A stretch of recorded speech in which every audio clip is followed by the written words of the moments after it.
If you're British, this film is about you, every one of you. Something is happening in Britain which increasingly intrudes into the way you live. Traditional customs, familiar and trusted patterns of a liberal, compassionate society, the British way of doing things, all are disappearing and being replaced by a frustrating avalanche of alien regulation and bureaucracy. This is happening not as such a popular demand, but as a result of British membership of the European Union. The very character of our unique way of life is being destroyed, and there has been no public debate, consultation, or approval. The people appearing in this film are not politicians or civil servants. They don't seek your vote or your money. They only ask that for a few moments you watch and listen and then make up your own mind. Almost all you're about to hear has been hidden from you.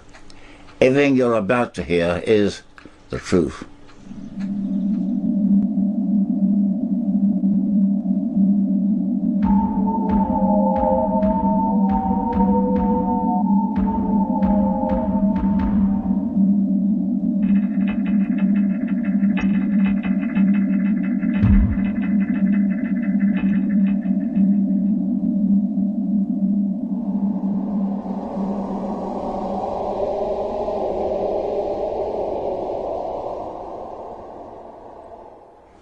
For the last 34 years, British politicians have been hiding from you the fact that they've been handing over the governance of your country to Brussels.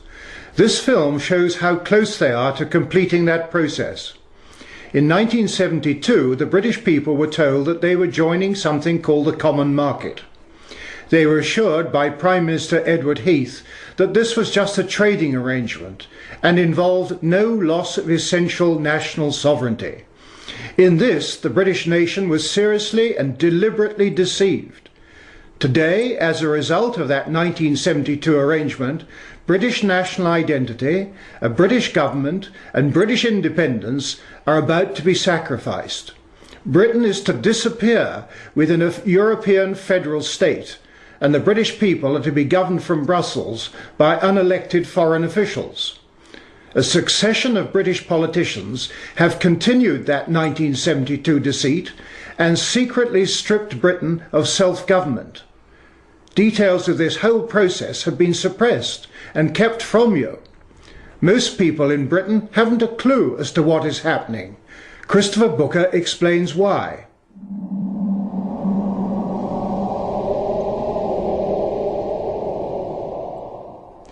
One of the most remarkable things about the European Union is how ignorant people are as to how it came about. A few years ago, when my colleague Richard North and I began researching the history of what is called the European project, we were astonished to find just how distorted and inaccurate all previous accounts of this story had been. The core ideas which have inspired this project go back to the 1920s, and for the men behind it, notably the Frenchman Jean Monnet, their ultimate goal right from the start was to create a United States of Europe. Their aim was to place the peoples of Europe under a form of government like nothing the world had seen before, a government that was supranational. To achieve their goal, they came up with two brilliantly clever ideas. The first was that it could never be achieved overnight. It would have to be assembled piece by piece over many years without revealing its ultimate purpose.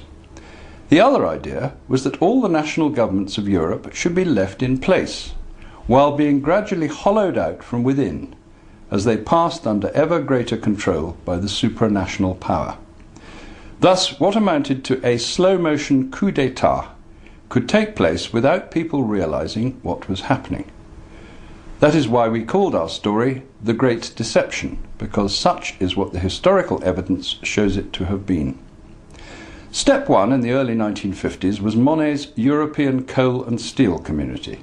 He never intended this body to be anything other than the embryo of what would eventually be a government for Europe.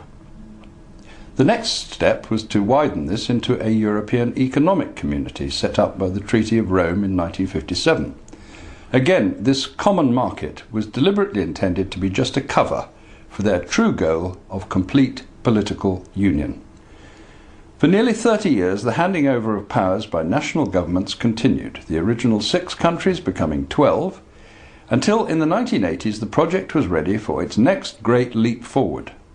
This would need 2 new treaties, the Single European Act in 1986 and the Maastricht Treaty on European Union in 1992, followed in 1997 and 2001 by 2 more at Amsterdam and Nice. By now the real aims were coming out ever more into the open, as it was agreed that this new supranational government should have its own currency, its own foreign and defence policies, its own court system and police force, all the attributes of a sovereign state. Finally, as the number of member countries rose to 25, it was agreed that as the next great symbolic act in the story, Europe must have its own constitution. In 2005, as we know, this was rejected by the voters of France and Holland. But by now, the project is so far advanced that those behind it believe it must roll on regardless. As we finally wake up to their real aim, how much longer can the wishes of the people of Europe be ignored? Such is the battle in which today, whether we like it or not, we are all involved. The EU constitution Christopher Booker referred to is a major step in the final transfer of power from Westminster to Brussels. But it's more than that. It will mean imposing on the British people a continental view of freedom where nothing is allowed unless the law says so.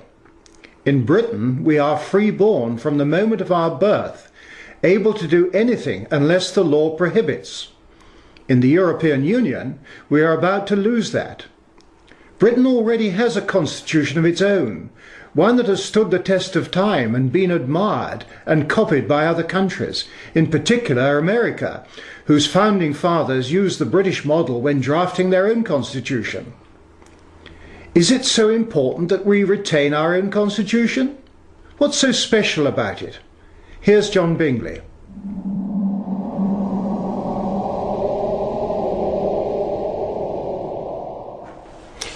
A constitution should define the relationship between the governance of a nation and its people, setting limitations on power and providing the people with safeguards that protect them by securing the means of redress and remedy. We most certainly do have a British constitution, and it does just that. Our constitution has evolved over many centuries and consists of much written law.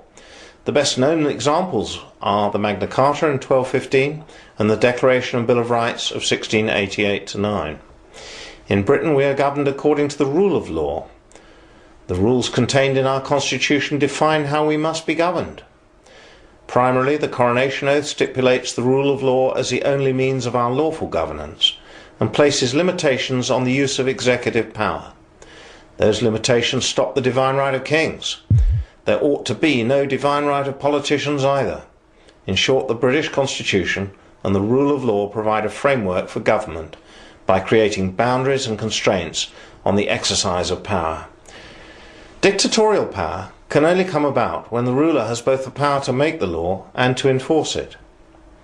Mussolini, Hitler and Stalin all achieved this total authority, resulting in staggering bloodshed. Our unique British Constitution prevents such unification of power taking place and places limitations on the use of executive power. Those limitations stop the divine right of kings. There ought to be no divine right of politicians either. In short, the British Constitution and the rule of law provide a framework for government by creating boundaries and constraints on the exercise of power.